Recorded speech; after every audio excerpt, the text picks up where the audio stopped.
I wanted to ask you about an experience that many of you know. About 3 years ago, I was diagnosed with leukemia, and and I had a series of events and so on. And there's a gentleman on the planet living in Brazil, in Abidjan. His name goes by the name John of God in English. And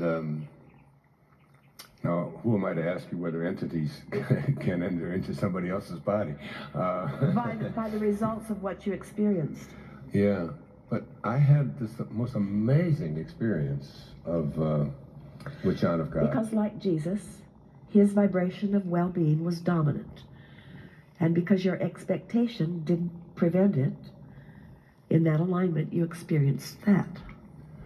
So, I haven't been back to check blood levels or anything like that because I just go by how I feel, and I feel fine. So, it's but so many things changed in that. But the major change after having this healing experience with this man who has treated some 40 million people over the last 40 years or so,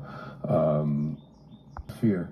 It's just all fear. It felt like the entities that came to me through John of God came in and took the fear, whatever that fear was related to that, and just removed it and replaced it with love.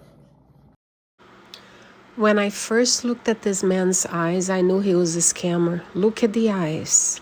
They always tell. This man had no education, and he claimed that one day spirits entered his body and he began to, quote-unquote, heal. He would perform surgeries on people with just basic tools and no anesthesia. Desperate people. And then, of course, Oprah. Oprah finds him and calls him amazing, inspiring, I think she said. And then he blew up, became famous all over the world. He was making millions every year, doing his treatments for free, but he would sell several things like blessed water, like fake pills. He did this for 40 years before he was caught. And people began making allegations, horrible sexual allegations against him. His own daughter said he molested her since she was 9 years old. He was trafficking babies.